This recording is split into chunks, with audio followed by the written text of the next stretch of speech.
Okay, the third question, what is the most difficult leadership challenge that you have faced or are facing now? We face many, but I guess the greatest challenge that I've had till date was bringing people around a purpose, which requires belief, which requires sacrifice, commitment, dedication. So I would have to say bringing people around a purpose. I believe the biggest challenge I face today, and probably didn't realise it was the same challenge I faced when I was beginning to lead. How do you get your staff and how do you get your students to embrace research to evolve their practice? And I think it's how do we use research to inform ourselves, evolve and improve for the benefit of our communities.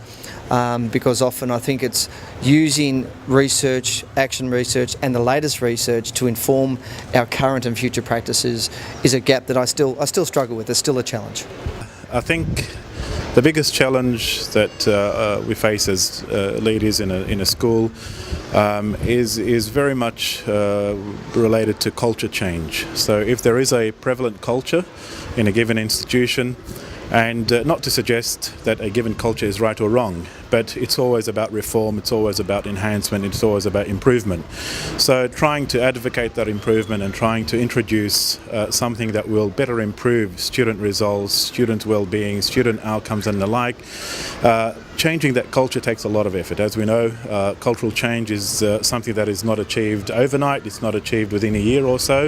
It's generational. Absolutely. And but it's about setting the foundation right and ensuring that this culture of inclusiveness and consultation is prevalent in the school, whereby it takes into account the needs of all, and bringing those on board. So that culture shift, I think that's the biggest challenge. You have to tackle it from all ends. You have to have a bird's eye view on matters, and in light of that, then you try to advocate that culture change by getting the buy-in of all of the staff members and the like.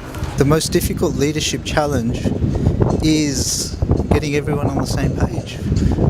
In Arabic, there is ijtimaa'ul qulub, how the hearts can be united, and ihtihadul fikr, how we can all be of the one fikr. Allah subhanahu wa ta'ala, I give the example that if we're putting air into a balloon and there's just one leak in the balloon will go flat. So it's and a team of champions, a champion team will always beat a team of champions. So I think we go through ups and downs, and we have issues and logistical and operational and personnel issues. Those issues come and go, but the overarching biggest challenge I feel for leadership is how we can unite everybody on a common cause and keep the momentum going, and keep everyone motivated. Often when we think about leadership, I think it's all about the relationships and your communication, and perhaps the most difficult challenges have been where relationships can break down. But I think it really is, this is a point where it's up to the leader to rebuild those relationships. And no doubt we do things differently and we do things in a different way, but the most difficult times have really been where that has occurred. But then again, what's really come out as a great satisfaction is when you've actually worked to rebuild that and to gain the understanding of people that, yes, whilst your job is complex, that you've actually gained an understanding of people in return by working together with them. So there's still a lot of satisfaction even in the difficulty that we face as leaderships, I think, and it really helps us grow and become better people.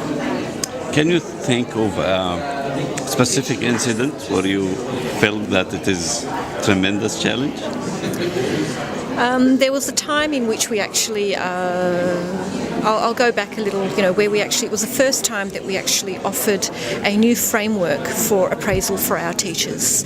And as a team, we were extremely excited about this notion of really working towards building the capabilities of teachers, and we thought we had a great framework of this appraisal procedure. And when we presented it, we realised that the teachers, there was a lot of resistance that we faced. And that was a very difficult time, because in my mind I thought I put so much effort, there's so much sort of consultation that went by, and it was a real down or a low point for me, if you like, as a leader, to think, why is this not being seen the way it should be? And it's not until I really realised that I now as a leader need to go back and understand the root cause of the problem, that I had to go back and really understand what the reasons for that resistance were and continue to engage with teachers in order to solve that problem. But they were very difficult times.